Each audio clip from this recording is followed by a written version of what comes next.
सर्वज्ञ श्री चक्रधर स्वामी की जय।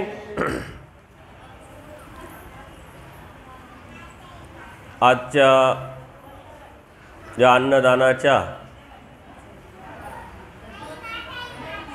जे निमित्त झालं अन्नदानाला, ते माधवदादांचं सर्व कुटुंब आज आलेलं आहे। सर्वांनी टाळ्या वाजवून त्यांचं स्वागत करू आपण। स्वामी श्री चक्रधरांच्या परिवारात त्यांचं खूप खूप स्वागत। त्याचप्रमाणे आंबेगावची पण मंडळी आली, त्यांचं आपण टाळ्या वाजवून स्वागत करू।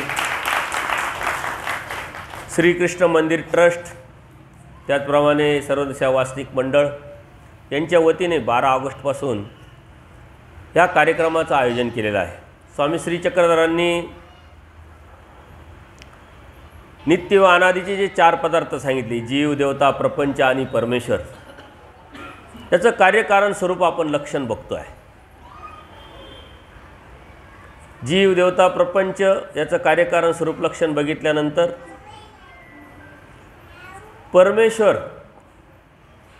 परमेश्वराकडूनच, परमेश्वराच्या कृपेनेच या परमेश्वरामध्ये असलेले अनंत गुण, अनंत धर्म हे जाणून घेण्याचा आपण प्रयत्न करतो आहे। धर्म का, कशासाठी, परमेश्वराने सृष्टी का निर्माण केली, कशासाठी निर्माण केली, स्वतः अवतार परमेश्वराने का घेतला आणि वाडेवाडी फिरून अधिकारी जीवाला निमित्त करून आपल्यापर्यंत हा परमेश्वराचा बोध परमेश्वराने का पोहोचवला, याची जाणीव करून घेणं म्हणजे धर्म। त्याचा उद्देश, आपल्या जीवनाचा ध्येय पक्क करणं म्हणजे धर्म। धार्मिकता आपण अन्यथा ज्ञानामुळं, अज्ञानामुळं, गैरसमजामुळं एक दुसरीकडे घेऊन जाण्याचा प्रयत्न करतोय। परंतु धर्म काय आहे? धर्म हा आपल्याशी निगडीत असलेला, आपल्या उन्नतीचं कारण, आपल्या हिताचं, आपल्या भल्याचं एक साधन आहे। हे जेव्हा आपण बघू, समजून घेऊ, जाणून घेऊ, तेव्हा आपल्या जीवनातल्या ज्या अडीअडचणी आहे, जे प्रॉब्लेम्स आहे, तक्रारी आहे, खेद आहे, दुःख आहे, हे सर्व निघून जातात। जे जसं आहे तसे जाणलं, ज्ञानात आपण गेलो की त्या परमेश्वराची ओळख होते आणि त्या परमेश्वराने आपल्याला एकदा ओळख, त्याची जाणीव करून दिली तर त्या परमेश्वराच्या प्राप्तीच्या अनुषंगाने आपली धार्मिकता सुरू होते। हे ध्येय एकदा आपलं पक्क झालं की परमेश्वर प्राप्तीचं, की मग आपल्याला काही करण्याची आवश्यकता नसते। जो करतो तो परमेश्वर करतो, करून घेतो। परंतु ती निश्चयात्मक बुद्धी आपली जोपर्यंत निर्माण होत नाही, परमेश्वराच्या प्राप्तीचं ध्येय आपलं पक्क होत नाही, तोपर्यंत मात्र आपल्याला बऱ्याच गोष्टी कराव्या लागतात आणि आपण करत आलो, आत्तापर्यंत करत आहे। त्यातून बाहेर पडणं म्हणजे परमेश्वराचा धर्म स्वीकारणं। त्या परमेश्वराचा धर्म स्वीकार म्हणजे आचरणाशी निगडीत, आपल्या स्वीकाराशी निगडीत, सातत्यपूर्ण प्रयत्न करण्याशी निगडीत आहे। म्हणून परमेश्वर भक्ती करत असताना परमेश्वराने एकच अपेक्षा केली, अनन्य भावे हा जीव आपल्याला शरण आला पाहिजे, एकनिष्ठ आपली भक्ती केली पाहिजे। सारे कर्मकांड, अंधश्रद्धा, विधी, देवता भक्ती, व्रतवैकल्य सोडून त्या परमेश्वराला जाणून, उमजून, समजून त्या परमेश्वराची एकनिष्ठ भक्तीपणे करणे हीच परमेश्वराची अपेक्षा आहे। ही 1 नंबरची आणि पहिली अपेक्षा। दुसरी अपेक्षा, परमेश्वराची भक्ती करत असताना ह्या परमेश्वराने ती भक्ती सहेतुक न करता अहेतुक करावी, ही दुसरी माफक अपेक्षा परमेश्वराने आपल्याकडून केलेली आहे। कारण सहेतुक भक्ती ही देवतेची भक्ती। अनंत जन्मात, अनंत सृष्टीत आपण भौतिक जगाचे सुख मिळवण्यासाठी ही सहेतुक भक्ती करतच आलो, हेतुक दृष्टपर भक्ती करतच आलो। आता परमेश्वराने आपल्याला बोध दिला, जाणीव करून दिलेली आहे आणि ही जाणीव करून देण्याचा उद्देश त्या परमेश्वराला प्रसन्न करणं, त्या परमेश्वराला प्राप्त करणं आणि त्या परमेश्वराला प्रसन्न आणि प्राप्त फक्त आणि फक्त अहेतुक क्रियेनी, अहेतुक धर्मानी, अहेतुक धार्मिकतेनी, अहेतुक भक्तीनीच फक्त होते। परमेश्वर उभयदृश्य अवतार, अलौकिक अवतार, जी मागणी, जी प्राप्त करायचे ते देण्याची प्रवृत्ती ठेवणारा, आवराचाही पराचाही, जे तुम्हाला पाहिजे ते कर्मवशे तुम्हाला भेटणार याची जाणीव करून देणारा परमेश्वर आपल्याला समजल्यानंतर, कळाल्यानंतर सहेतुक हा जो विषय आहे आपल्या डिक्शनरीतून, आपल्या भक्तीतून, आपल्या विचारातून, आपल्या बुद्धीतून, आपल्या कृतीतून निघून गेला पाहिजे. परंतु समजून उमजूनही आपण सहेतुक भक्ती करत असेल, दृष्टपर भक्ती करत असेल, स्वार्थपर भक्ती करत असेल तर ना आपल्याला परमेश्वर समजला, ना कळाला, ना जाणवला, ना आपण त्या दैवराटीचे. जीव स्वार्थी आहे, फायद्यासाठी करणारा आहे आणि म्हणून आपण तो संस्कार लावून घेतलेला आहे, चिटकून घेतलेला आहे, म्हणून त्यातून बाहेर पडणं इतकं सोपं नाही. पण त्यातून बाहेर पडणं म्हणजे परमेश्वराची भक्ती करणं, त्यातून बाहेर पडणं म्हणजेच दैवराटीमध्ये प्रवेश करणं. जोपर्यंत त्यातून आपण बाहेर पडत नाही तोपर्यंत आपल्याला परमेश्वर समजणार नाही, जाणवणार नाही, उमटणार पण नाही. आपण आहे परमेश्वराची भक्ती करणारे आहोत, दैवराटीचे आहोत, बाह्यांगाने आपण हे सारं सोडलेलं आहे. परंतु परमेश्वराला दोनच अपेक्षा आहे, त्या म्हणजे एकनिष्ठ भक्ती आणि ती एकनिष्ठ भक्ती अहेतुक करणे. दुसरी काही अपेक्षा आहे का? एकदा का अहेतुकाकडे आपण झुकलो, एकदा का अहेतुकाकडे आपण धर्माला लागलो, त्या रस्त्यावरती चालायला लागलो का बाकीचं आपल्याला करायची गरज पडत नाही, बाकीचं देव करून घेतो. म्हणजे आचार मालिकेतले आचारातले सूत्र आपण परमेश्वराने आपल्याला दिलेले आहे.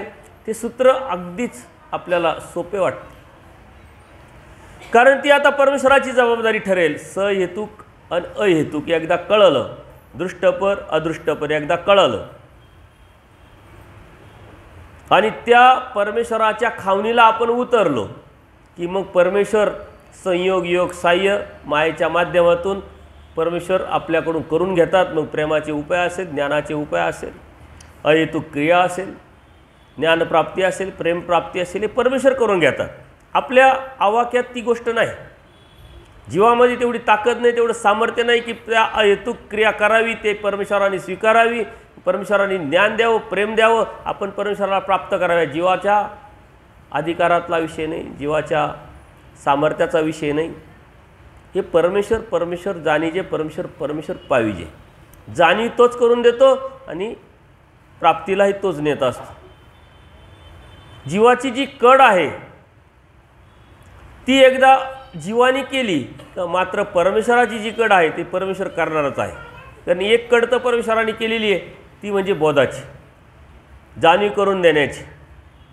आणि धर्म आपण अभ्यास करतोय, सत्संग ऐकतोय, जाणीव करून घेतोय, याचा मूळ उद्देश आपल्या आचरणातून आपण अहेतुकाकडे झुकणे, अदृष्टाकडे झुकणे, तोची व्हावा, तोची भेटावा ही इच्छा, ही वासना निर्माण करणे. दुसरा काही उद्देश नाही आहे, काही अपेक्षाच राहत नाही. तिथे अभिलाषा निवर्तली, तोची व्हावा, तोची भेटावा म्हटलं की मग काहीच राहत नाही. आणि त्याच्यासाठी परमेश्वराने हा सारा उपदेश केल्यामुळं त्याच्या खावलीला जेव्हा उतरतो आपण त्याच वेळेस परमेश्वर प्रसन्न होतात. आणि एकदा परमेश्वर प्रसन्न झाले का मग तो अनार्जित दाता ठरतो. जे आपण अर्जन केलं नाही, जे आपण मिळवलं नाही, जे आपण कर्मच केलं नाही, तो अनार्जित दाता आपल्याला जे पाहिजे तो देण्याची तयारी ठेवतो. आणि म्हणून परमेश्वराचं परमेश्वरत्व परमेश्वराने सांगितलं, कृतीतून सांगितलं. अनंत लीळा आपण बघतो, त्या लीळेचं प्रमाण घेऊन परमेश्वराचे जे गुण आहे ते आपण समजून घेण्याचा प्रयत्न करतो आहे. तेही त्या परमेश्वराने त्या जीवाच्या संदर्भातच केलेले आहे, जीवाच्या अनुषंगानेच केलेले आहे. आपणही जीव आहोत, त्यांना परमेश्वर देऊ शकतात तर आपल्याला देऊ शकतात. अर्जुन देवाला विश्वरूप दाखवलं याचा अर्थ जीवाला दाखवलं. आपण जीव आहोत याचा अर्थ आपल्यालाही परमेश्वर विश्वरूप दाखवू शकतात. पूजनीय भांडारेकरांच्या घरी जाऊन भिक्षा मागून त्या पूजनीय भांडारेकरांना मी तुमचा हितक्षय याची जाणीव करून देऊन घेऊन गेले, याचा अर्थ आपल्यासाठी ते करू शकतात. परंतु ती मानसिकता, ती वासना, ती बुद्धी, ती विचारधारा आपली निर्माण होणं गरजेची. ती विचारधारा म्हणजे अहेतुक प्रवृत्ती, अहेतुक वृत्ती, अहेतुक कृती, यावरती जाणं आहे. खूप मोठी अपेक्षा नाही परमेश्वरांनी केली. खूप मोठा अपेक्षा करून आपल्याला खूप मोठा धर्म संकटात पाडले असंही नाही आहे. फक्त आपण समजून घेण्याला कुठंतरी कमी पडतो आहे. परमेश्वरांनी सांगितलेला धर्म आपल्या लक्षात येत नाही. ते समजून घेणं हे बुद्धीचं लक्षण आहे. आणि आपण सर्व बुद्धिवादी आहोत. बुद्धिवादी जो जीव आहे तोच इथं येईल. इथं कोणी येत नाही. आयऱ्या गैऱ्या इथं यायचं नाही. इथं येणं हेच त्याच्या अधिकाराचं लक्षण आहे.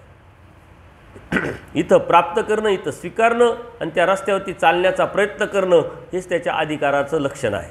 अधिकार लक्षणात बसवायचा असेल तर तुम्ही इथं आला, हाच तुमचा अधिकार.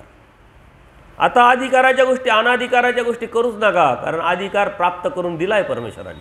बोध दिला याचा आता अधिकार दिला आहे. कारण बोधाद्वारे आपल्याला परमेश्वराला जाणून घ्यायचं आहे, समजून घ्यायचं आहे. त्या बोधाद्वारेच आपल्याला आचार करायचा, त्या बोधाद्वारेच तुकाकडे झुकायचं, त्या बोधाद्वारेच आपल्याला परमेश्वराला प्राप्त करायचं आहे. याचा अर्थ बोध दिला, याचा अर्थ अधिकार दिला. आणि बोध असताना, अधिकार दिलेला असताना जर आपण अनाधिकाराच्या गोष्टी करत असेल तो धर्म आपल्याला जसा पाहिजे तसा समजला नाही, कळाला नाही. म्हणून आपण त्यावेळेस आपला प्रयत्न चालू ठेवला पाहिजे. परमेश्वराचे गुण पाहत असताना ते गुण आपल्यामध्ये कसे उतरवता येतील, आपल्याला त्या गुणाच्या जवळजवळ आपल्याला कसं जाता येईल, ते गुण आपल्यामध्ये उतरून त्या परमेश्वराची प्रसन्नता कशी आपल्याला मिळवता येईल याचा विचार करणं म्हणजे परमेश्वराच्या प्राप्तीचा विचार करणं आहे. आश्चर्यतयाचा धर्मदेवाने हेच सांगितलं आहे का कोण काय करतंय याच्याकडे न बघता, कोण कोणत्या विचारांनी धार्मिकता करतंय याकडे न बघता, कोण कसा राहतोय याच्याकडे न बघता, धर्म आपला आहे तो आपल्या प्राप्तीसाठी आहे, आपल्या हितासाठी आहे, आपल्या भल्यासाठी आहे याचा विचार करून आत्मकेंद्रित करून त्या परमेश्वराची भक्ती आपण करायला सुरुवात करणं. आपण काय करतो, दुसऱ्यांकडून अपेक्षा करतो, यांनी तसं केलं पाहिजे, त्यांनी तसं केलं पाहिजे, त्यांनी तसं केलं पाहिजे. आपण मात्र काहीच केलं नाही पाहिजे. साऱ्या जगाला सुधारायला आपण निघालोय, परंतु आपण सुधारलेलो नसेल तर साऱ्या जगाला परमेश्वराला प्राप्त, परमेश्वराने आनंद द्यावा, साऱ्या जगाला परमेश्वर प्राप्त व्हावा अशी इच्छा आहे, परंतु आपल्यालाच होत नसेल तर, आपण त्या रस्त्यावर नसेल तर म्हणून आपण आपला विचार करायचा. आपला विचार जेव्हा आपण करू आपल्या हिताचा, त्यावेळेस परमेश्वर तुमच्या हिताचा विचार करेल. आणि ज्यावेळेस परमेश्वर तुमच्या हिताचा विचार करेल त्यावेळेस परमेश्वर तुम्हाला अनेकांचं निमित्त बनवतील, अनेकांच्या धर्माला निमित्त बनवतील, क्रियाला निमित्त बनवतील, प्राप्तीला निमित्त बनवतील आणि तुमच्या पारड्यात परमेश्वर स्वतः गोमटं टाकतील. तुम्ही गोमटं मिळवायच्या भानगडीत पडू नका, कारण तुम्हाला ते मिळवताच येणार नाही, जीवाला ते मिळवताच येत नाही. आपण फक्त परमेश्वराच्या प्राप्तीचा विचार करा. आपण फक्त आपल्या शुद्धतेचा विचार करा. आपली मानसिकता, आपली विचारधारा, आपली दृष्टी, आपली बुद्धी कशी शुद्ध होईल त्या शुद्धतेचा विचार करा. एकदा का आपल्या जीवनामध्ये क्लीननेस आपला आणला, शुद्धता आपली आणली का तो परमेश्वर मात्र मग क्रियेला, कार्याला लागेल आणि मग तो तुम्हाला कोणाला तरी धर्माला निमित्त करील, तुमच्यात अयोग्य जीवाला योग्य करील. अयोग्य जीवाला योग्य करतो म्हणजे नेमकं काय करतो, तो येऊन इंजेक्शन मारतो, गोळ्या औषधं देतो, काय करतो नेमकं, ॲडमिट करतो, ऑपरेशन करतो, करतो काय परमेश्वर अयोग्य जीवाला योग्य करणं. अयोग्य जीवाला योग्य करणं म्हणजे योग्यता वाढवणं, अयोग्यता कमी करणं. ती अयोग्यता कमी करणं आणि योग्यता वाढवणं हे जर परमेश्वराचं काम आहे तर मग आपलं काम काय, आपण काय करावं. आपण फक्त आणि फक्त परमेश्वराच्या प्राप्तीचा विचार करावा. त्या परमेश्वराच्या प्राप्तीच्या अनुषंगाने अहेतुक क्रियेचा विचार करावा, शुद्धतेचा विचार करावा. आचार्यांना मुक्तीची चाड आहे, आचार्यांना मुक्तीला न्यायचं आहे, एकदा परमेश्वराने ठरवलं आहे. म्हणून आचार्यांनी एक चुकी केली, त्या चुकीचं प्रायचित्त म्हणून परमेश्वराने सांगितलं तुम्ही इथून उठा, जावा. जा म्हटल्यानंतर स्पष्टीकरण देत नाही बसले, चुकी मान्य केली आणि रुद्धपूरला गेले. 6 महिने त्यांनी प्रायचित्त केलं, शुद्ध झाले, क्लीन झाले आणि मग देव शब्द देतात की आता इथून पुढे तुम्हाला आम्ही कुठेही पाठवणार नाही. तेव्हा देव कार्याला लागले, मग घडवायला माडवायला लागले, मग दर्या दुर्कुटे बुजवायला लावले, मग दगड व्हायला लावले, मग सर्व भक्तांना आचार्यांना मारायला लावलं, मग नंतर खीर खायला लावली कुत्र्यासारखी, हात न लावत. परमेश्वर नंतर कार्याला आले. म्हटले व्यापाराला जात आहे कोणी दिसलं तर त्याला थांबवा, बोला त्याच्याशी. पद्मनाभी देव जे परमेश्वराच्या सन्निधानात होते लहानपणी, त्या सन्निधानातून देवानीच काढलं. कशामुळं काढलं? तुमच्याच जिल्ह्यात गंगापूर तालुक्यातलं गंगापूरचं स्थान, त्यावरती देवानी त्यांना शेवटची भेट दिली. कारण त्यांची वासना काय होती, त्यांची बुद्धी काय होती, की मी जसं देवाबरोबर येतो, देवाची सेवा करतो, तसं माझ्या सर्व कुटुंबांनी यावं, कुटुंबांनी देवाबरोबर राहावं, कुटुंबांनी अनुसरावं, मग आपण देवाबरोबरही मस्तपैकी राहून अनुसरू. देव धांदूल मोक्षाची गोष्ट सांगून शेवटची भेट या छोट्याशा विचारांनी अविचारांनी देवानी त्यांना सन्निधानातून काढून टाकलं. धांदूल मोक्षाची गोष्ट तुम्हाला माहिती आहे. एक शेतकरी असतो, त्या शेत्यांनी काय केलेलं असतं, त्यांनी कापूस लावलेला असतो, कपाशी. इंद्राचा ऐरावत हत्ती तिथं येतो, तो खातो, ते नुकसान त्याला लक्षात येतं. तो असं कोण आहे, आपण शोधू. मग रात्री तो रात्रपाळी करतो, त्याला शोधतो आणि त्या हत्तीच्या शापटाला धरून तो इंद्राच्या दरबारात पोचतो.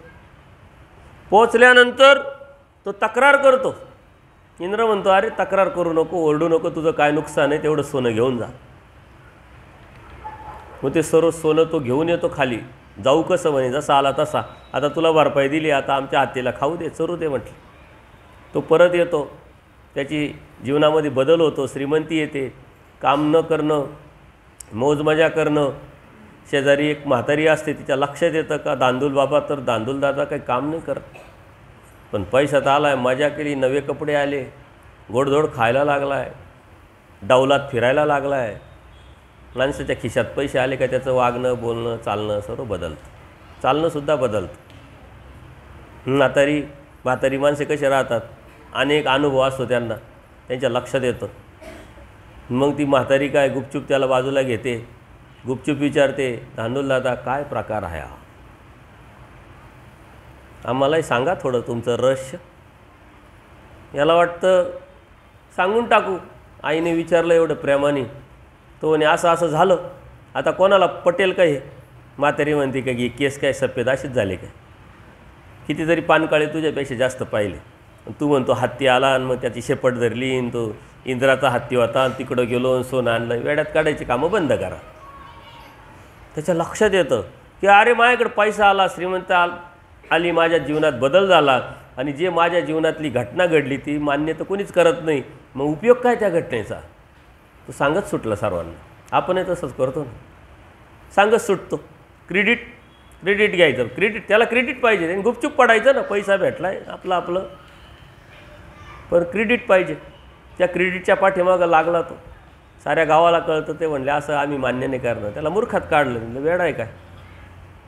म्हणजे ठीक आहे, आता तर सत्याची गोष्ट.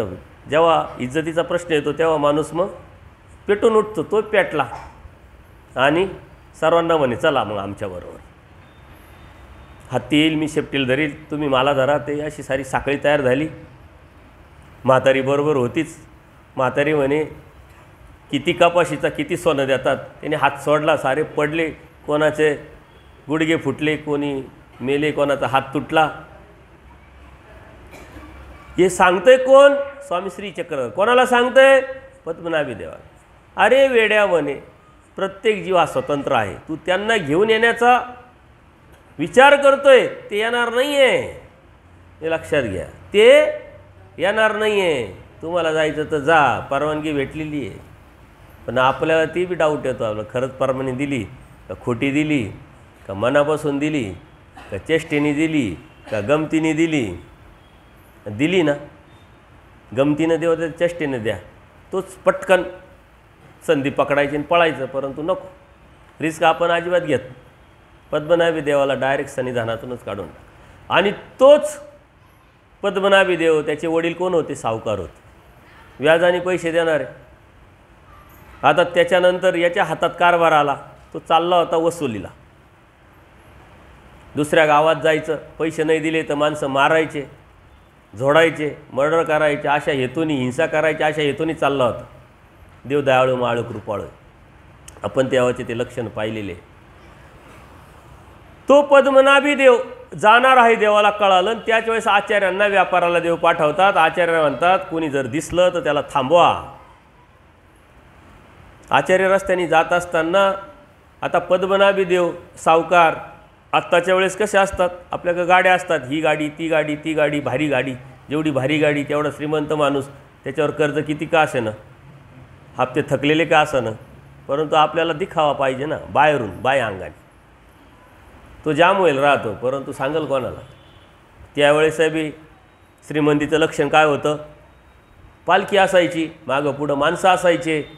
आता ती पालखीला 4 माणसं लागायची आणि ते तर कंटिन्यू नाही, मग ते बदलत म्हणजे किती 10, 15, 20 माणसं, सैन्य, हे ते. तो चालला होता. आचार्य बी चालले आपल्या आपल्या विचारात तंद्रीत, देवाचं चिंतन मनन करत. आणि थोडं पुढं गेले, हे क्रॉस झाले. थोडं पुढे गेल्यानंतर लक्षात आलं का अरे देवाने आम्हाला काय सांगितलं आहे का कोणी दिसलं तर थांबवा, हटकावा. मग तो एका पाठीमागच्या सैन्याला जे कोण आहे म्हणे, पद्मनाभी देव म्हणे. अरे थांबवा थांबवा म्हणे. मग थांबवलं. पद्मनाभी देवाकडे आचार्य गेले. म्हणले ओळखलं का? म्हणले नाही. म्हणजे स्वामी श्री चक्रांक वानर्या होते ना, म्हणजे ती आम्हीच आहे म्हटले. कारण त्या नावाने हा लहान होता त्यामुळं अरे म्हणे ओळखलं ओळखलं म्हणे. देव कुठे आहे म्हणे, काय तिथं डोमेग्रामला. म्हणले एक काम करा म्हणे, काय, बसा आमच्याबरोबर पालखीत, आपण जाऊ, माझं थोडंसं काम आहे ते काम करू आणि मग देवाकडे दर्शनाला येऊ. हातात सोन्याची थैली आहे, चालले झेलायचे काम. आचार्य म्हणता अहो तुम्हाला तर आम्ही माहिती आहे, देवाच्या परवानगीशिवाय आदेशाशिवाय आम्ही कुठं जात नाही, येत नाही, राहत नाही, आम्हाला काही तुमच्याबरोबर येता येणार नाही. आचार्यांना काहीच माहीत नाही काय प्रकार आहे, हटकावा, त्याच्याशी बोला, गप्पा मारा. परंतु तेवढा वेळ आचार्यांनी त्याला थांबवलं. तेवढ्या वेळात बाहेर पुढच्या ज्या गावामध्ये तो जाणार होता त्याच्याकडून हिंसा घडणार होती, तिथं निरोप लागला का हे वसुलीला येत आहे, गाव सारं रिकामं झालं, निघून गेले कुठं मळ्यात, कोणी लपलं कोणी कुठं. याची हिंसा चकवली कोणाची? पद्मनाभीची. निमित्त कोणाला केलं? आचार्यांना. कोणी केलं? स्वामी श्री चक्रधरांनी केलं. आचार्यांनी ठरवलं असतं तर निमित्त होऊ शकले असते का? त्यांची हिंसा चुकवता आली असती का? जीवाकडून जीवाचं काहीच होत नाही. म्हणून ज्या मिनिटाला तुम्हाला लक्षात येईल की परमेश्वर प्रसन्न कशाने होतात, अहेतुक तोची बेटा मुक्तीच्या अनुषंगाने जेव्हा तुमचं पाऊल उचलेल तेव्हा परमेश्वर कार्याला लागेल आणि परमेश्वर तुमच्याकडून जे करायचं ते करून घेईल. तुम्हाला करण्याची आवश्यकता नाही. आज आपण जे करतोय ते आपल्याकडे नाही, मला वाटतंय म्हणून मी करतोय. तर तुम्ही किती केलं तरी ते उपयोगात पडेल, किती पडेल फक्त देवालाच माहिती. ते संस्कार म्हणून आज केलं म्हणून उद्या, उद्या केलं म्हणून परवा, संस्कार म्हणून राहते. पण क्रियेचा स्वीकार असता तर तुम्ही इथं बसले नसते, आहे की नाही? तुम्ही इथं असते. क्रियेचा स्वीकार तुम्हाला विनाकारण पैसे देऊन साधू संतांना बोलवायची गरज पडली नसती.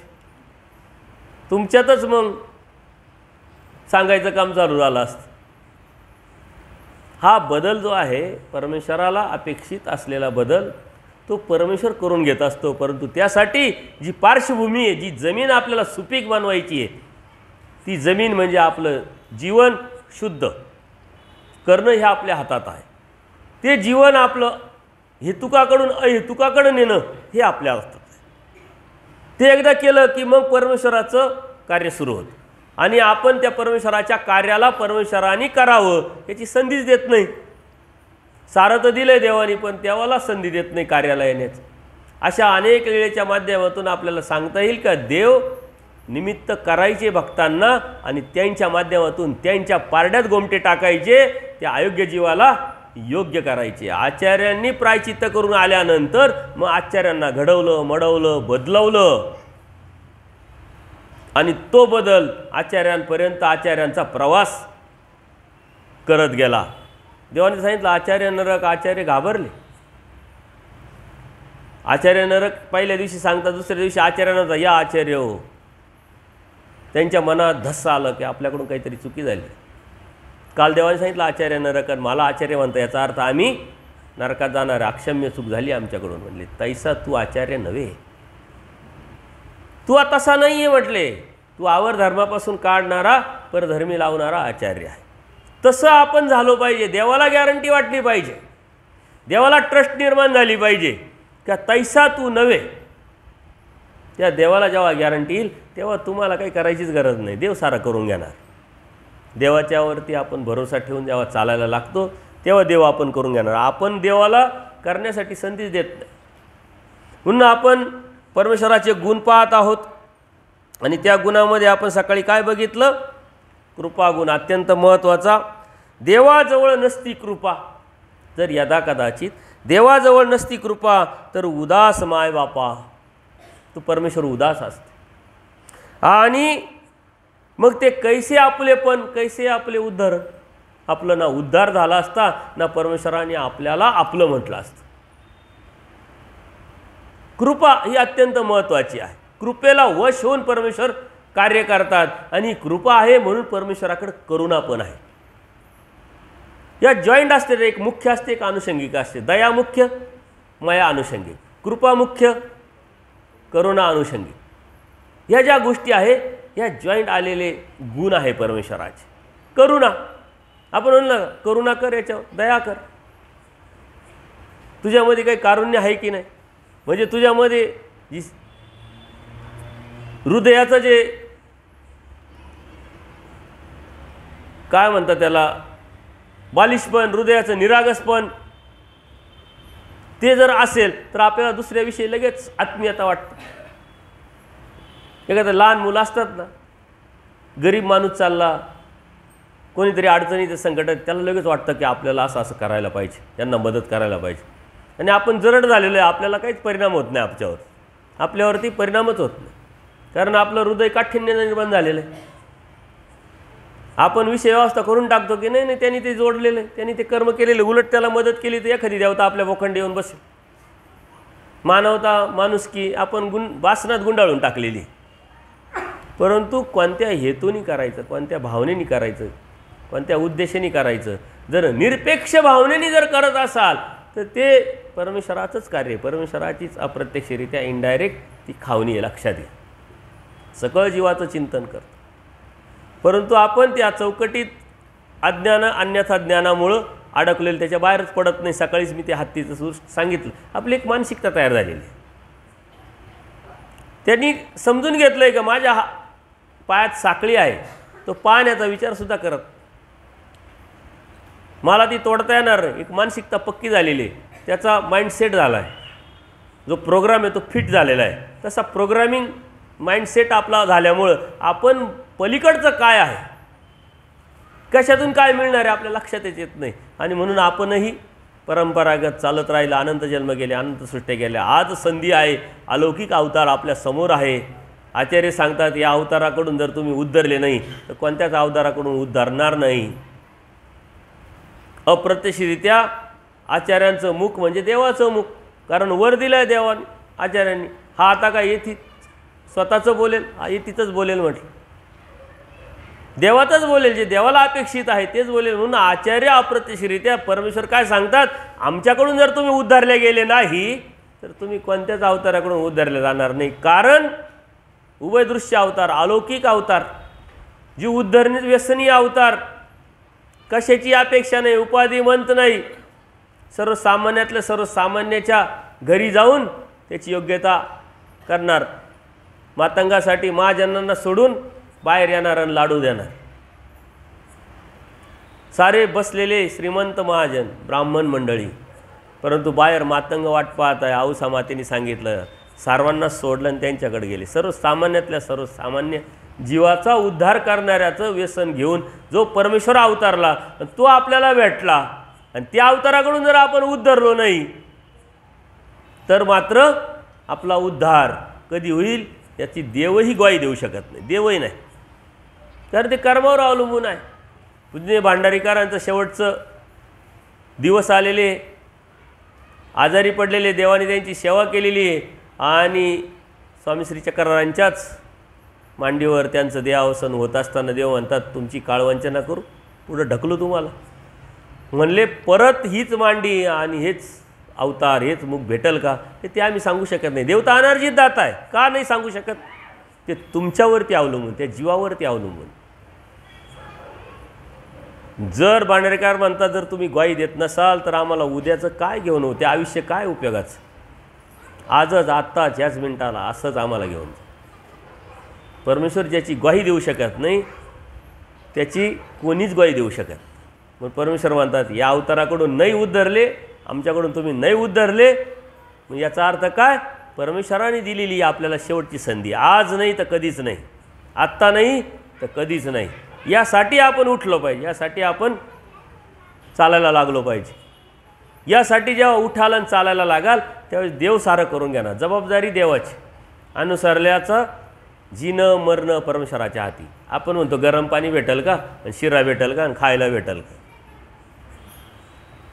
जीणं मरणं जर देवाच्या हातात आहे आणि देव तर समर्थ आहे आणि 81 कोटी 1.25 लाख द्या देवता, एवढी मोठी फौज परमेश्वराची आहे आणि तुम्ही चिंदू चिरकुटीचा विचार करताय कपडे भेटेल का आणि खायला भेटेल का, गरम पाणी भेटेल का? आता घरी कोणतं गरम पाणी भेटत? सारांचं झालं का मग तुमचा नंबर लागतोय. घरचे काय म्हणते तुम्हाला कुठं कामाला जायचं, ऊस तोडायला जायचं, गप बसा ना, पोरांना कामाला जायचं, इकडं जायचं तिकडं जायचं, सारं उरकलं का मग तुमचं. तोपर्यंत तुम्हाला असं टाईमपासच करावं लागतं. पेपर वाचतील, टी व्ही पाहतील, इकडं तिकडं जातील, भामटेवानी फिरतील, काय उपयोग आहे? तर तेवढाच वेळ जाईल, वॉकिंग होईल, व्यायाम होईल, ते बी नाही. कालपासून तर ग्राउंड भरायला लागलं, जागा नाही राहिली व्यायामाची, म्हणून व्यायामाचे सत्रच बंद करून टाकले, जागाच नाही राहिली. पाऊस चालू त्याच्यात,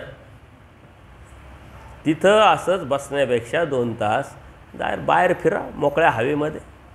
इथं या, 9 प्रकरणाचं इथं पारायण करा, चर्चा करा, फ्रेश राहा मस्तपैकी. देवाने एवढं दिलं आहे त्याचा फ्रेशनेस राहून उपभोक्त घ्या. जेव्हा अनुसरायचं तेव्हा अनुसरू, जेव्हा मरायचं तेव्हा मरू. पण मरणाच्या अगोदरच कशाला मरताय? मरणाच्या अगोदरच आपण मरतो क्षणाक्षणाला. आज तर जगून घ्या, मग मरायच्या वेळेस मरू. पण ते जगणंही कसं असावं? ते देवासारखं असावं, देवाच्या विचाराने असावं, देवाच्या आचाराने, देवाच्या तत्वाने असावं. त्याला ते जगणं म्हणतात. नाही तर काय नुसतंच बामट्यावानी जगण्याला काय अर्थ आहे का? मरण येत नाही म्हणून आजचा दिवस काढायचा आणि उद्याचा दिवस, आजचा दिवस उद्यावर ढकलायचा, त्याला काय अर्थ? मस्त राहा, फ्रेश राहा. परमेश्वराने सांगितलं एक कृपा गुण आपण सकाळी बघितला आणि हा कृपा गुणामुळे परमेश्वर काय काय कार्य करतात हे आपण बघितलं. अत्यंत मोठा कृपा गुण आहे परमेश्वराची कृपा. आपण फक्त गाडीवर लिहिलं श्रीचक्रधरांची कृपा, घरावर लिहिलं श्रीचक्रधरांची कृपा, काही नाही लिहिलेलं राहतं आईवडिलांची कृपा, आणि आईवडील गोठ्यात बसेल राहते. ही आपली शोकांतिका आहे. देवाची कृपा आहे म्हणायचं आणि देव मंदिरात फक्त, आपल्या हृदयात भलतंच. बऱ्याच ठिकाणी लिहिलं स्वामी श्रीचक्र प्रसन्न. मी त्याला विचारले प्रसन्न म्हणजे काय? देव प्रसन्नच आहे का? तुला प्रसन्न झाले म्हणजे देव प्रसन्नच.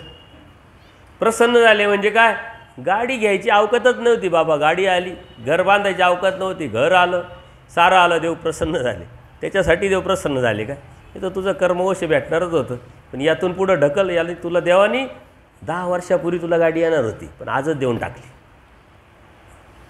शेवटी तुझं घर बांधणार होतं, रस्ता जाणार होता गव्हर्नमेंटचा, त्याच्यात पैसे भेटणार होते, त्या पैशात घर तुझं होणार होतं. पण उत्पन्नावरती घर बांधायची संधी देवाने तुला दिली.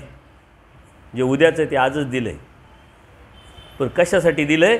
का लवकर आटप आणि सांड. पण आपण म्हणतो नाही नाही, खाय एवढं कष्ट केले, कामं केले, एवढं मिळवलं ना, आता खाय प्यायचे दिवस, आणि आता कुठं जायचं म्हणता बाबा. आणि एवढं कष्ट करून मिळवलं ते यांच्या हातात द्यायचं म्हणजे हाय कोण? आपलेच पोरं. आणि त्यांच्यासाठी कष्ट केले आणि मिळवलंय आणि त्यांच्या हातात द्यायला मात्र हात कापा द्या. नाहीतरी तुम्ही नाही दिलं तर नैसर्गिकरित्या ते जाणारच, दुसरे कोणाला थोडी भेटणार आहे. परंतु ज्याला हे समजलं, कळालं, बोध झाला, त्याचं हात कापले नाही पाहिजे. 1 मिनिटात त्यांनी लात मारली पाहिजे. जो लात मारेल ना तो पुरुषार्थ परमेश्वराला अपेक्षित. औसा मातेप्रमाणे.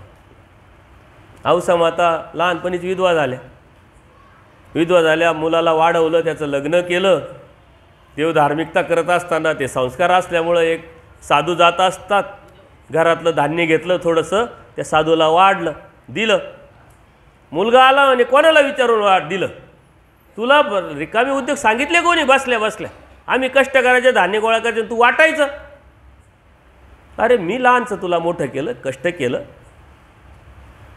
जे मी कष्ट करून मिळवलं तेही देण्याचा जर अधिकार, स्वतंत्रता मला नसेल तर तुझ्या संसारावरती, तुझ्या इस्टेटीवरती, तुझ्या धान्यावरती लात मारते. निघाली औसामात. हे देव काय म्हणतात, हे सांडा तर आम्ही भेटेल. निघाली तर देव भेटले. परत मागं फिरून पाहिलं नाही. परत पाठीमागचं बॅकग्राऊंड कुठंच देवाचरित्रात औसांचं आलं नाही. देवावर रागावले असतील, चिडले असतील, रागाराग गेले असतील, पण घरचा विचार त्यांच्या मनात कधीच आला नाही. आणि देवानी तर आत्ता आपल्याला किती अनुकूलता दिलेली, काय हरकत नाही, घरालाच आश्रम बनवा, तिथं झेंडे लावा, तरी देव भेटेल. तरी तयारी नाही आपली. औसा माता घरी परत कधीच गेल्या नाही. आता तर ती बी अनुकूलता आहे, काय हरकत नाही, कधी मधून मधून या जा, पण तू आतून नका येऊ. बाय अंगाने नाही तरी सगळीकडे फिरतच, मोबाईल आहेच, व्हिडिओ कॉल आहेच, गप्पा मारतोच, सर्व चालूच आहे. तरीही देव भेटणार आहे, परंतु आपली ती मानसिकता नाही. म्हणून आपला तो पुरुषार्थ काय आहे नेमका, देवाला काय अपेक्षित आहे हे आपण समजून घेतलं पाहिजे. जीवाच्या दुःखामुळे अंतकरण दुःखी होऊन परमेश्वराचं जे अंतकरण आहे ते उचंबळून येतं. दुसऱ्याचं दुःख पाहिल्यावर आपल्याला दुःख वाटलं पाहिजे. ते परमेश्वराला वाटतंय. दुसऱ्याचं दुःख म्हणजे जीवाचं दुःख पाहून त्या परमेश्वराचं अंतकरण जे आहे उचंबळून येऊन ते कार्याला येतं. म्हणजे आपण अहेतुकाकडे झुकलो, आपल्यामध्ये शुद्धता निर्माण झाली, तेव्हाच परमेश्वराचं कार्य चालू होतं असं नाही. आपण दुःखात पडलोय ना, आपल्याच कर्मामुळं पडलोय,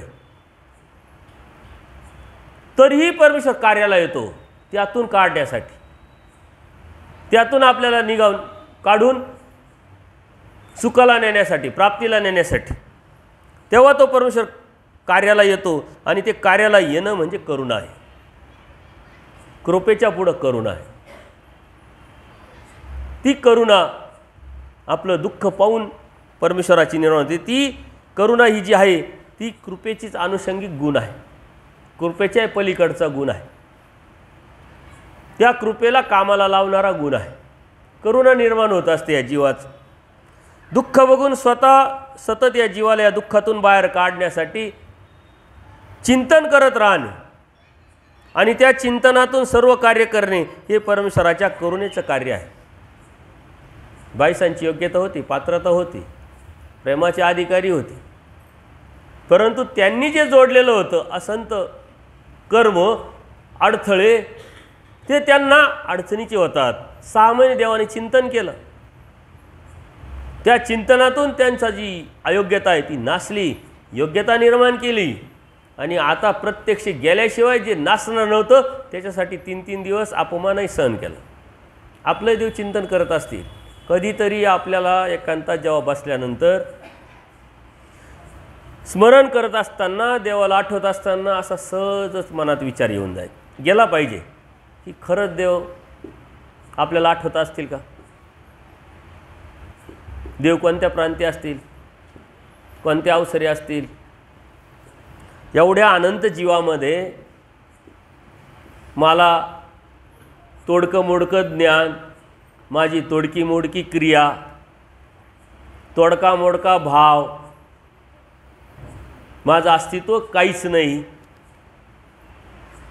अशा अभागी जीवाला देव खरंच आठवत असतील का.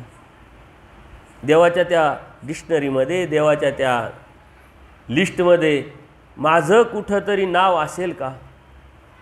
हे जेव्हा तुम्हाला टच होईल, तुमच्या हृदयाला स्पर्श करून जाईल, तेव्हा तुम्ही खऱ्या अर्थाने देवाला आठवाल. आपल्या मनात तसं येतच नाही. आपण म्हणतो काय एवढं सोपं आहे का देव मिळवणं,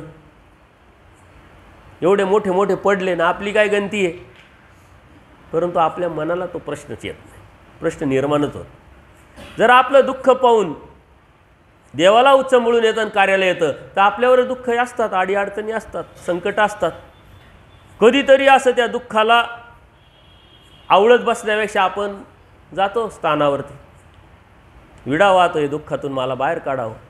काहीतरी उपाय करतो ना, त्यावेळेस हा उपाय करून बघा. पहाटेचं उठून देवाला आठवून बघा अशा पद्धतीनं का खरंच हे संकट माझं जी अडचण आहे हे देवाला कळालं असेल का, लक्षात आलं असेल का, काय करावं लागेल का जे देवाला समजेल, कळेल आणि देव कार्याला येईल. याचा विचार आपल्या मनात येत नाही, पण तो विचार जेव्हा येतो तेव्हा ते देवापर्यंत नक्की पोचतं, 100% पोचतं. पण आपल्या मनात तो विचारच येत नाही. आपण लगेच XYZ बाबाला फोन करतो, बाबा अशी अशी अडचण आहे, काय करावं लागेल. काही नाही, तुम्हाला पितृदोष लागला आहे, मग काय करावं लागेल. 108 विडे रामबाण उपाय, 100%. लगेच आपण उठतो, 108 विडे. काय करावं लागेल, त्याच्या पलीकडचं दुःख आहे, थोडं जरा मोठं आहे, पंचावतार उपार, 52 भाज्या.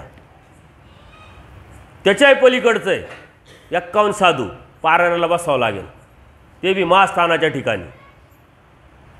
त्याच्याही पलीकडचं दुःख असेल, काय करावं लागेल. काही नाही, आमचा आश्रम बांधून द्यावा लागेल.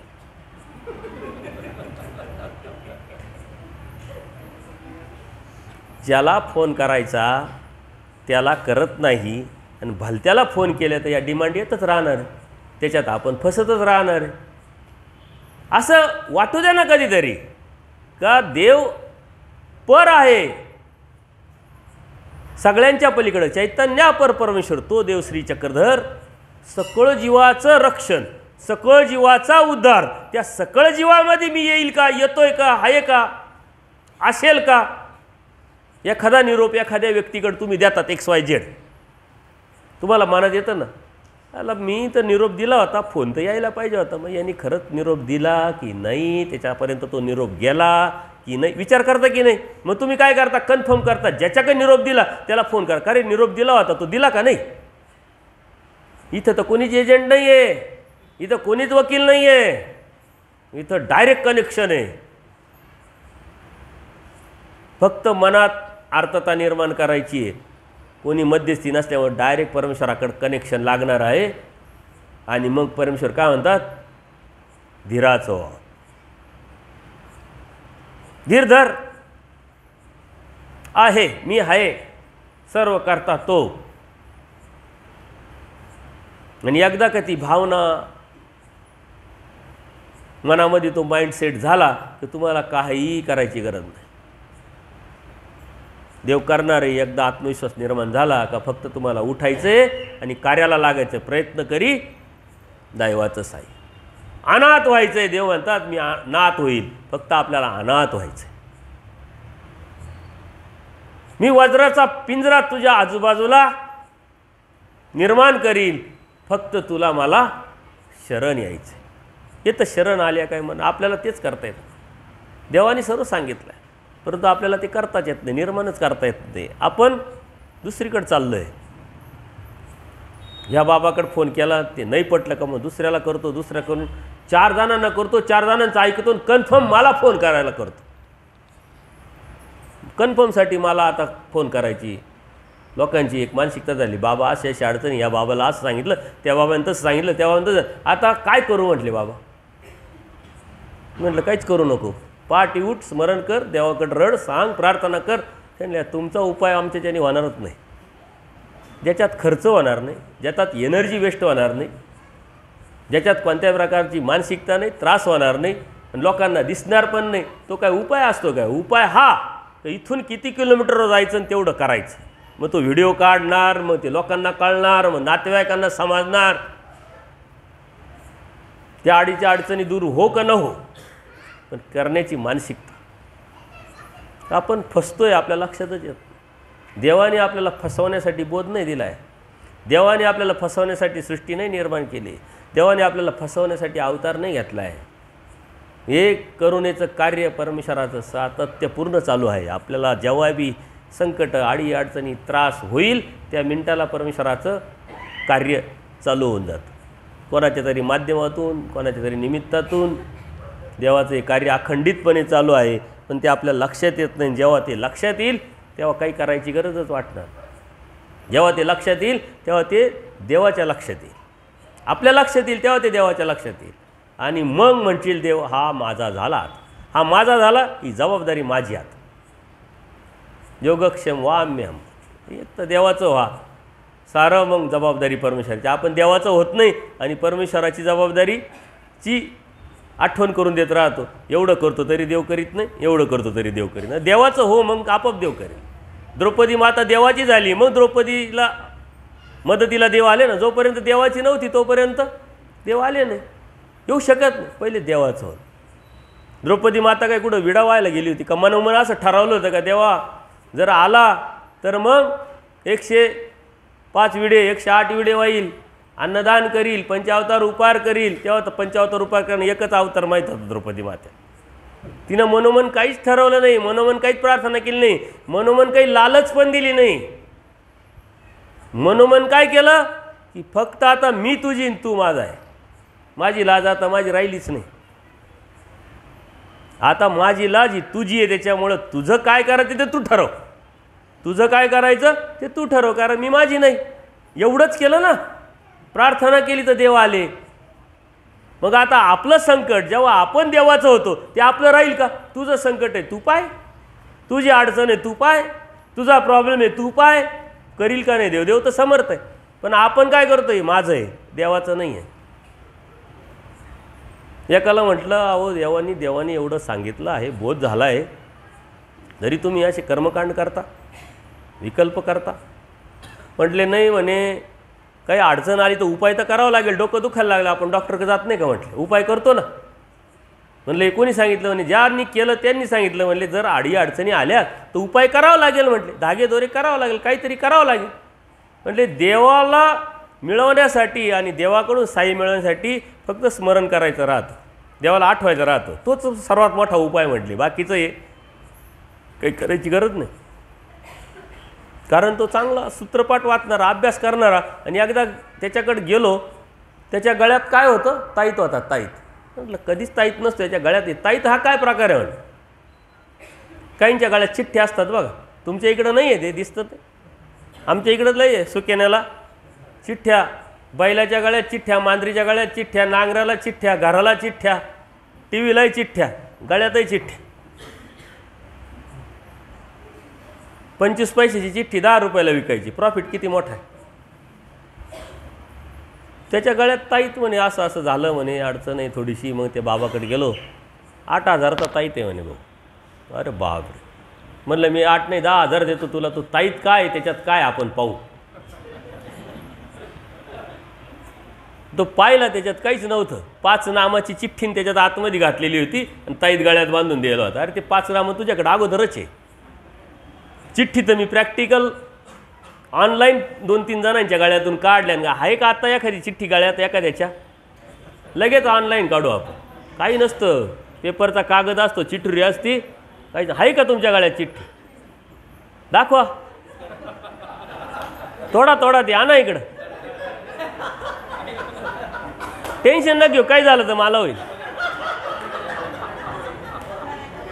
लय भारी चिठ्ठी आहे ही, वेगळी चिठ्ठी दिसली मला. लईच पक्की बांधलेली आहे.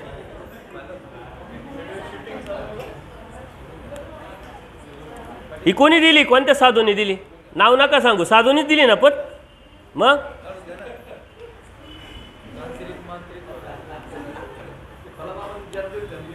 हां, अहो आपणच पीर असल्यावर पीर बाबा जायची काय गरज? आपण काय कमी पीर आहे काय? आपण फिर पीर आहे, कारण फिरून आलेलो पीर आहे ना आपण. हां,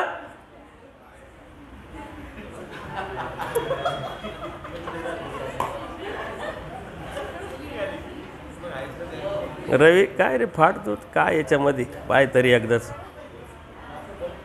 काढ. हे जे सारं याचा आधार आपण का घेतो?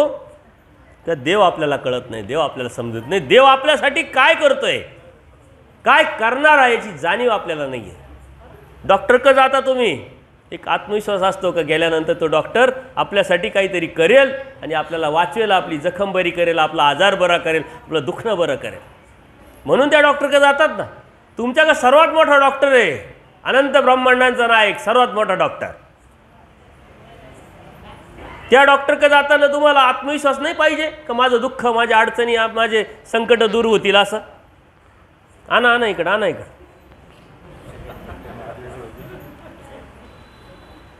हे काय माहिती आहे? फोटो आहे. देव म्हणता मी चित्राचा नाही, मी दगडाचा नाही, मातीचा नाही, मी धातूचा नाही. फोटो, त्या फोटोला घडी केली, त्याचा ताईत बनवा. किती हजाराला घेतलं दादा? पैसे किती दिले? नाही, खोटं बोलताय तुम्ही. किती? ते म्हटले तुमच्या मनाने द्या. हे थोडे जास्त हुशार असते, यांनी दास दिली. ती एवढी मोठी चिठ्ठी दिल्यावर 1000 रुपये तर 100%.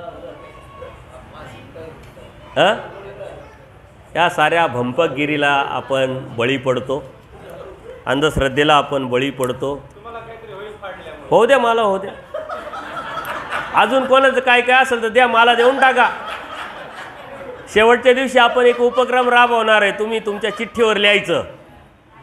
तुमच्याकडे कागद दिले जातील, तुमच्या चिठ्ठीवर लिहायचं. तुमच्या आडी अडचणी, संकट, प्रॉब्लेम, भूत, खेत हे सारे मला गुरुला देऊन टाकायचं. गुरु पूजा मी ती स्वीकारीन.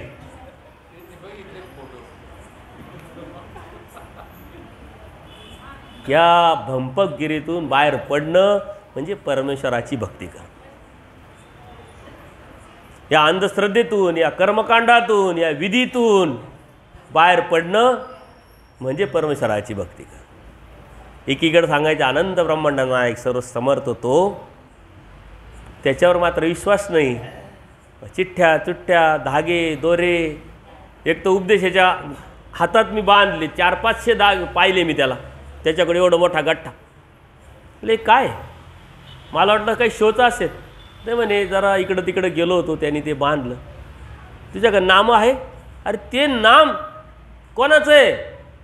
त्या नामामध्ये काय ताकद आहे? आणि हे धागे दोरे यांनी काय होणार आहे? धर्म न जाणल्यामुळे. आओ, देवाचं नाम आणि दगडाचा खडा याच्यात काही फरक जाणवतो का नाही तुम्हाला? खडा कशाचा आहे? अंगठीचा दगडाचाच आहे ना. त्या दगडाच्या खड्यामधून तुम्हाला काय भेटणार आहे? अक्षरशः ते काचेचे खडे मशीनवरती त्याला डिझाईन करून अंगठीत घालून तुम्हाला 5-5-10 हजाराचं दिल्या जातं. 30,000. आता देणारा मूर्ख का घेणारा मूर्ख सांगा बरं? देणारी त्यांनी जर बिझनेस केला तो सक्सेस झाला, त्यांनी बिझनेस केला. आणि तुम्ही दैवराटीचे असून परमेश्वराची भक्ती करत असताना तो 30,000ची अंगठी घालून फिरत असाल तर तुमच्यासारखे मूर्ख तुम्हीच. जो देणारा असेल तर तो किती माठ ठग असेल, मग तो आपला का असे ना, तो ठगच आहे, लक्षात घ्या. त्या ठगापासून दूर राहणे. झाड तर ते तर आहेच, म्हणजे ते तुमच्याकडूनच ऐकलं होतं म्हणजे झाड लावलं घरात का पैसेच पैसे. आणि झाड देणारा कोण आहे? बाबा आहे. तो बसनी प्रवास करतोय आणि झाडं तुम्हाला देतोय. तुम्हाला पैसा भेटणार. ज्याच्याकडे झाड आहे त्याच्याकडे पैसा नाही का? त्यांनी तर हेलिकॉप्टर घेऊन फिरला पाहिजे, बरोबर की नाही? तू हेलिकॉप्टरमधून जर आला आणि म्हटला ना की हे झाड दिलं तू घरात लावलं तर पैसा भेटेल, तर विश्वास ठेवा. तो फोन करतो रिक्षाला, किती पैसे भेटतील? 40 रुपये नाही, त्याला सांगा ना 20 रुपयात मला तुमच्या घरी आणून सोडायला. आणि तो तुम्हाला पैशाचं झाड आणून देतोय आणि तुम्ही 5,000 देऊन घेताय. जो 20 रुपयासाठी तुम्हाला फोन करून त्या रिक्षावाल्याशी भांडण करणारा जीव, तुम्ही किती मूर्ख आहे. तो हेलिकॉप्टरमधून आला तर मला कळवा, बाबा हेलिकॉप्टरमधून आला झाड द्यायला. काय करायचं तुमच्यासाठी? किती बुक करायची? मी त्याला बुक करायला नाही लावणार. मी तुम्हाला सांगेल त्याच्या पॅकेटात लाद मारा, पण त्याच्या हेलिकॉप्टर येऊ नये तर आणखीन कशातून नाही येऊ. करुणा काय आहे? परमेश्वराची जी करुणा आहे ती काय, ही आपल्याला न कळाल्यामुळं आपण गहाण पडलोय कोणाच्या तरी कर्मकांडाला, विधीला, अंधश्रद्धेला, अविचाराला देवाने विचार दिला आहे, आपल्याला तत्त्व दिलं आहे, सिद्धांत दिले, आचार दिलेला आहे. त्यावरती धर्म उभा आहे, त्यावरती आपल्याला परमेश्वराला प्राप्त करायचं आहे. आपण अविचाराने जर धार्मिकता करत असेल तर ती धार्मिकता परमेश्वराला अपेक्षित नाही. म्हणून परमेश्वराच्या करुणेचं कार्य काय आहे? सकळ जीवाचं चिंतन करणं, त्या चिंतनातून त्या जीवाचं संकट, आडी अडचणी, दुःख, नरक त्यातून त्याला काढणं आणि सुखाला नेणं हे परमेश्वराच्या कारुण्याचं कार्य आहे. परमेश्वराच्या करुणेचे कार्य, कारुण्यातून परमेश्वर जीवाला प्रेम देतात. हेच प्रेम जीवाने मिळवावं असा परमेश्वराचा जीवाप्रती कडपण असतो. प्रेम मिळवावं जेणेकरून प्रेम देताच विकार विकल्प स्वभाव आम्हाला उच्छेदून टाकता येतील आणि हा आमच्यापर्यंत सही सलामत पोहोचेल, कोणत्याही प्रकारची अडचण नाही. त्याच्यासाठी स्पेशल मला हेलिकॉप्टर पाठवता येईल आणि घेऊन येता येईल. कोणत्याही प्रकारच्या संकटात तो पडणार नाही. त्यासाठी परमेश्वराचा मात्र सतत अखंडित प्रयत्न असतो आणि आपला तो प्रयत्न परमेश्वराच्या अनुषंगाने असला पाहिजे. नवरस, या नवरसामध्ये करुणा हा एक रस आहे आणि तो परमेश्वराकडे आहे. करुणा कारणे ईश्वर जीवाकारणे जमलोय असती. या करुणामुळेच ईश्वर जीवासाठी जळंबले असते. म्हणजे काय? तेज घेतलेलं आहे, ते सामर्थ्य घेतलेलं आहे, ते सामर्थ्य होऊन उतरलेलं आहे. सुंदर श्रीमूर्त, सुंदर श्रीमुकुट, श्रीमुकुटीवरती सुडा, एकूकट प्रदेशी सुडा, श्रीकरी पाणीपात्र, कारुण्य झळमुनी निरंतर आपले याते जाणवीत असते. फिरताय वाडोवाडी, अनंत ब्रह्मांडाचा नाही, सर्व शक्तियुक्त स्वीकारलंय. काय? कटिप्रदेशी एक सुडा, मुकुटी एक सुडा आणि ती श्रीमूर्त आवडी सुंदर घेऊन वाडोवाडी फिरताय, अर्थवंताला शोधत, अधिकारी जीवाला शोधत. हे कारुण्याचं काम आहे. नाही तर आपण जर तुमच्याकडे थोडे पैसे आले ना तर तो जर म्हटला ना का ये माझ्याकडं जरा काम आहे, त्याच्याकडे 10 वेळा गेलेलो आहे पण पैसा आला का तो म्हणतो आपल्याकडे पैसा आला, आपण काय आता आयरे गैरे राहिलं का त्याच्याकडे काय जायचं, तू ये तुला यायचं असं तुला गरज येते आहे की नाही. बदल लगेच होतो. अनंत ब्रह्मांडाचा नायक परब्रह्म परमेश्वर या जीवाकारणे कटिप्रदेशी सुडा, श्रीमुकुटी सुडा आणि वाडोवाडी फिरतोय. जीवाला आपल्याकडं आणण्यासाठी नाही, त्या जीवाकडं आपण स्वतः जाऊन घेऊन येण्यासाठी. आपल्याकडं थोडंसं काही असेल, 4 गोष्टीचं ज्ञान असेल, 4 गोष्टीची इस्टेट असेल तर आपल्यामध्ये अहंकार निर्माण होतो ना, आपण कोणालाच मानायला तयार होत नाही. आपण म्हणतो हट अजिबात नाही, आम्ही काय आयरे गैरे का, स्वाभिमान निर्माण होतो. जे नसलेलं आहे तेही सांगत सुटतो, जे नसलेलं आहे त्याचंही क्रेडिट घेतो, मीच केलं म्हणतो. परमेश्वर निराभिमान, सर्व शक्तियुक्त असला तरी कशाचाही अभिमान नाही, कोणताही अभिमान नाही. मी केलं, मी माझ्यामुळं झालं असा विचारसुद्धा नाही. हे स्वरूपीचंच आहे म्हटले. म्हणून परमेश्वर म्हणतात अनुसरा, याला म्हणतात अनुसरा, त्याला म्हणतात अनुसरा. आम्ही जे म्हटलं ते करा. जन्मजीवित आम्हाला द्या, मोळीय जन्म दिले, रुमनिया दिले, अजून कशा कशाला दिले, शिवनिया दिले, कशा कशाला दिले, नोकरी करण्यात दिले, संसार करण्यात दिले, नांगर हाकण्यात दिले, भामटेपणा करण्यात दिले, खोटेपणा करण्यात दिले. एक जन्म येत दिजो का मा, काय होईल ते पाहिजे. हे कारुण्याचं काम आहे. चॅलेंज करता, आव्हान करता, देऊन तर पाय, येऊन तर पाय. आपण म्हणतो तू येऊन तर पाय, करून टाकू तुझं काम, काय करायचं ते करू. हे कारुण्याचं काम, ते कारुण्य परमेश्वराकडं. म्हणून देव सांगताय, शब्द देताय, प्रॉमिस करताय, वचन देताय. एक जन्म दीज, तुम्ही एक जन्म द्या. तो बी राहिलेला नाही आहे, फक्त 2 घडीचा द्या म्हटले, काय हरकत नाही, पूर्ण जन्म देण्याची गरज नाही. 24 मिनिटाच्या 2 घड्या, 48 मिनिट, ते सुद्धा ह्या जीवाला देता येत नाही. 2 घडीचे पुरेते म्हटले. मृत्यूशेवर पडल्यानंतर आमचं चिंतन करा, ते सुद्धा आपल्याला देवत नाही आहे. पूर्ण जन्माचा तर विषयच नाही राहिला, 56चा तर विषयच नाही राहिला. आपण साधू लोकांशी डोकं लावित राहतो. छप्पनी कुठं सांगितली सांगा, छप्पनी कुठं सांगितली सांगा. आणि याला छप्पनीत जा अनुसरायचं नाही राहत ना, याची ओलांडेल राहते. मग सांगा कुठे, सांगा कुठे. अरे तसं नाही आहे, देवाने सांगितलं नाही, परंतु तो अंदाज केलेला आहे. अवस्थेनुसार तुझे हातपाय चालत आहे, तुझं डोकं चालत आहे, तुझं कोणीतरी ऐकत आहे, तुला अजून मानपान आहे, तुझ्या शब्दाला थोडीशी किंमत आहे, तेव्हाच तू बाहेर पड. साठी झाल्यानंतर शब्दाला किंमत नाही राहिली, तुम्ही म्हटले मला अनुसरायचं आहे, तो मुलगा काय म्हणतो तुमचे डोके फिरले, साठी नाठी, त्याच्यामुळे डोकं फिरलं. आता अनुसरायच्या गोष्टी करायच्या, आता कुठं अनुसरायचं राहत आहे का? तेव्हा इकडे तिकडे बॉम्बट्या मारीत फिरले ना, आता म्हणते अनुसरायचं आहे, उठता येत नाही बसता येत नाही.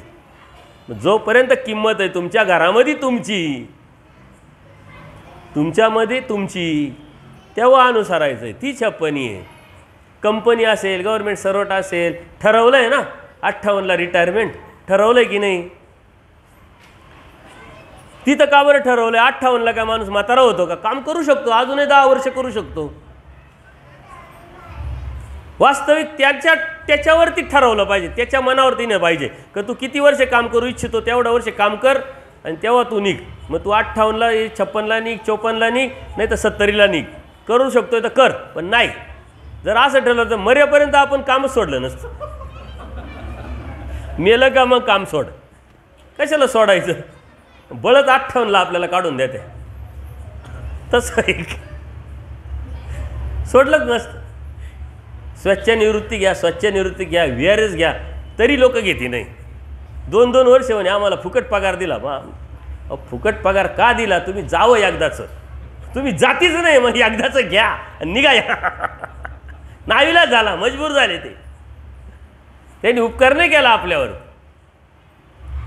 मग 2-2 वर्ष फुकट पगार देऊन थोडीशी लाज वाटेल वयांना, निघतील आता ये. पण ती कुठे आहे आपल्याकडे? लाज्यरूप धर्म स्त्रियांना आहे, स्त्रियांशी रक्षण आहे. आपल्याकडे तो विषयच येत नाही. त्याच्यावर 2 वर्ष काय 5 वर्ष फुकट पगार दिला तरी आपण निघालो नसतो. आपण झालो असतो, कार्ड पंच केला असतं, गप्पा मारत बसलो असतो, परत कार्ड पंच करून बाहेर आलो असतो. 2 वर्ष म्हणजे काहीच नाही. त्यांनी ठरवलं असेल 5 महिने, 6 महिने, एखादा वर्ष, 2 वर्ष झाली तरी कोणी निघा न म्हणशील आता थांबावं लागेल, काहीतरी आपल्यालाच निर्णय होईल, एखादी इस्टेट विकाने यांचं एकदाचं मिटवा. आणि असं जर देवाने ठरवलं असतं की कधी अनुसरा, तुम्हाला आम्ही भेटणारच आहे. अथर्वावर पडले लगेच पुन्हा संबंध, अथर्वावर पडले लगेच सुख्याचा श्रीमंताचा घरी जन्म, तेव्हा अनुसरले तरी, असं देवाने सांगितलं असतं तर कोणी अनुसरलं असतं काय? तरी विषय व्यवस्था केलीचे, पहिल्या पंक्तीत जाऊन बसू म्हणे आम्ही, पहिल्या पंक्तीत जाऊन बसू. खाऊचं घर आहे काय? खाऊ जरी द्यायचा असं तरी त्या पोराला म्हणतो तू कालच खाऊ दिला ना, तुला कालच खाऊ खाल्ला ना, आता नाही. पोराला सुद्धा कालचा खाऊची आठवण करून देतो आणि मग त्या पहिल्या पंक्तीत जाऊन बसू, पहिल्या पंक्तीत जाऊन बसू. या साऱ्या विषय व्यवस्था फक्त देवाला आपण न समजून घेतल्यामुळं आपण आपल्याला फसवतोय. हे लक्षात घ्या. ती कोणासाठी, कशासाठी, त्याचं काय उद्देश आहे, या अनुषंगाने. पंगत काय एकच असते का? पंगत इथून सुरू होते, किती लांब जाऊ शकते ना त्या पंक्तीत. याचा अर्थ त्या लाईनीत 1000वी लाईन असू शकते, 2000वी लाईन असू शकते. तुम्ही अर्थ काय घेतला? पंक्तीत म्हणजे लगेच देवाच्याच शेजारी, लगेच सुख्या श्रीमंताचा जन्म, लगेच पुन्हा संबंध. देवाला तर वाटतंय द्यावं, परंतु तेवढी योग्यता आपण आपल्याला निर्माण करणं गरजेची आहे. म्हणून परमेश्वर काय म्हणतात? आम्हाला अनुसरा, एक जन्म आम्हाला द्या, हे करा ते करा. म्हटले येतं अनुसरा, अन्यथा या झाडासारखं काय होईल म्हटले? हां, दुःख भोगत राहाल म्हटले. कवर खाली जाय वर जाय. या कारणे देव लग्न मंडपात जातात, सांगतात सिद्ध रे सिद्ध. इथं कोणीच ओळखत नाही, घेणं नाही देणं नाही, कोणाची ओळख नाही, तो नामधारक नाही, तिथं वासनिक नाही, कोणी वेद नाही, कोणी बोध नाही, कोणीच नाही. सकळ जीवाचं चिंतित आहे. कारुण्य आहे, लग्न दिसतंय, गर्दी आहे, चला जाऊ, कोणीतरी असेल. सारे लोक त्यांच्याकडे पाहत आहे, कोणीच आलं नाही. नवरीचे वडील होते ते म्हणले या या या या, बसा बस. त्यांना भेटलं, एक संस्काराचा भेटलं. जातात तिथं. सारंग पंडिताला म्हटले एका जन्माची काय अनुपत्ती पडली असती, ऐसे अनंत जन्म वाया गेले म्हटले. सारंग पंडिताला सांगितलं. सारंग पंडिताची काय क्वालिटी देवाला का माहीत नव्हती का? हे फक्त कारुण्याचं काम. पांडे येत अनुसारा, कोणाला म्हटले गणपत आप्यो, येत अनुसारा म्हटले कुष्ठरोग घालून टाकतो. परंतु ते म्हटले असेच घालो नाही, आमची खावणी म्हटले. तर कुष्ठरोगासहित तसं आपणही अनंत रोगासहित मरणार, पण देवाचं होणार नाही. मार्कंडाचे 18 रोग, एक नाही 18 रोग होते त्याला, ते बांधून टाकतो म्हटले. आता ते रोग तेव्हा देवाने घालवले नाही, म्हणजे नंतरच्या जन्मात त्याला ते भोगावत लागतील ना. ते काही संपणार आहे का? संपत नाही, ते भोगावत लागतं. त्याला नंतर परत आलंच असणार ना. तसं आज जो आजार आहे, आज जी संकट आहे, आज जे अडथळे, आज जे प्रॉब्लेम आहे, ते उद्याही राहणारच आहे. कालही होते म्हणून आज आहे. त्याच्यावर मात तुम्हाला कधी ना कधी करावंच लागेल. आज मात केली तर ते संकट उद्या येणार नाही. जे विषय आज पास झाले त्या विषयाचं परत परीक्षा द्यावं लागते का? नाही, ते पास झाले. जे राहिले तेच द्यावं लागते. जे संकट काल होतं ते आज आहे. त्या काल त्याच्यावरती मात नाही केली म्हणून ते आज परत आलेले आहे. आता आज मात नाही केली तर परत उद्या येईल. आज मात कारण बाहेर पडा. देवाचा एक सांडा, हे सांडा म्हणजे बाहेर पडा. हे सर्व कारुण्याचं काय नाही. भोज्या येत अनुसारा, देव प्रत्येकाला म्हणता भटोबासांना असनिदान धर्म जिज्ञासा. देवाला प्रवृत्ती झाली आहे उत्तरापंथ जाण्याची, परंतु उत्तरापंथ जाण्याची प्रवृत्ती होऊ नये. 8 वर्ष आचार्यांना घडवलंय, मडवलंय, तत्वज्ञान सांगितलंय, बोध दिलाय, तरी म्हटल्या असनिधान जिज्ञासा. मी गेल्यानंतर असनिधानी तुम्ही कसं वागावं, कसं राहावं, कसं बोलावं, काय करावं हे विचारून घ्या आम्हाला, अन्यथा तुम्ही फसाल. हे कारुण्याचं काम आहे, कार्य आहे. आणि अहोरात्र आचार्यांना बेलापूरला देवाने निरूपण केलं. झोप येत होती तर पाणी तोंडावर मारलं, दिव्याचं तेल संपलं तर नारळाचं तेल घातलं. अहोरात्र चिंतन, अहोरात्र स्मरण, अहोरात्र तत्वज्ञान सर्व सांगितलं. ते म्हणले असनिधान जिज्ञासा, विचारा काय करायचं काय नाही. महादायसाला म्हणले विचारा, कारुण्याचं काम हे विचारणार नाही स्वतःहून. म्हणून देव सांगता विचारा. तुम्ही विचारला तर आम्ही तुम्हाला सांगू, सावध करू, धर्मतत्वज्ञान सांगू. वास्तविक 8 वर्ष देवाने आचार्यांना तत्वज्ञानच सांगितलं होतं, घडवलं मडवलं होतं ना. परत रिपीट करायची काय गरज होती? एकदा सांगितलं आपण म्हणतो जाऊ द्या. परत अहोरात्र ते रिपीट करण्याची काय आवश्यकता होती? त्या जीवाविषयी असलेलं परमेश्वराची कृपा आणि कारुण्य, आपल्याविषयी घेतलेली काळजी. आचार्य पक्के झाले तर तो आचार्य जे आहे ते ह्या जीवांपर्यंत पोचवतील. त्या डिक्शनरीमध्ये श्रीकृष्ण मंदिर ट्रस्ट पण होतं बजाजनगरचं, त्याच्यात तुमचे पण नाव होते, माझे नाव होते. याच्यासाठी ती काळजी घेऊन अहोरात्र देवाने आचार्यांना तत्वज्ञान सांगितलं. ते त्यांच्या लक्षात राहिलं. ते माईम भटांकडून ताऊन सुलाकून घेतलं, चरित्र लिखाण केलं, तेच आपल्यापर्यंत आलं ना. यदा कदाचित नसतं तर. म्हणून आपल्या त्यांच्या डिक्शनरीत आपणले नाव होते. आज आहे का नाही गॅरंटी नाही, तेव्हा होते. पण आज आपण बदललोय, किती बदललोय त्यावरती ती डिक्शनरी आहे. पण परमेश्वराचं कारुण्याचं कार्य आपण समजून घेतलं पाहिजे. ऐसे अनंत गुण परमेश्वर कड आहे, असे अनंत गुण आहे म्हणले. परमेश्वर समुद्र की म्हणले, अनंत गुणांचा समुद्र आहे. किती शोधायचं, किती समजायचं, किती जाणायचं, किती अभ्यास करायचा, किती लक्षात करून घ्यायचं, तो समुद्र की म्हटले. समुद्र आहे, अनंत गुण आहे त्याच्यामध्ये. आणि ते गुण आपण समजून उमजून जाणून आपल्यामध्ये उतरवणं, त्या परमेश्वराच्या प्राप्तीच्या अनुषंगाने आपला प्रवास करणं. म्हणून परमेश्वराने ते गुण आपल्यापर्यंत पोचवले. वास्तविक परमेश्वराने म्हणायला पाहिजे मी असं नाही, असं आहे, तू असं असं कर, मला शरण आहे, मी तुला मुक्तीला नेईल. मी कोण आहे काय हे कायला सांगतो, कायला विचारतो, तुला काय करायचं समजून उमजून जाणून घेऊन.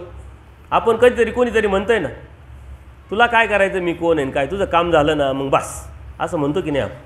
तसं देवाने म्हणायला पाहिजे होतं तुला काय करायचं आहे, तुझ्या बस की बात आहे का तेरी, तुझ्या डोक्याच्या बाहेरचा विषय. मी कोण आहे, काय आहे, कसा आहे, माझ्यामध्ये काय कोणत्या धर्म आहे, कोणते गुण आहे, मी कसं कार्य करतो, शक्तिरूप कसं आहे, आनंदमय कसं आहे, हे सांगायची काही गरज नाही. मी परमेश्वर आहे, बात खतम.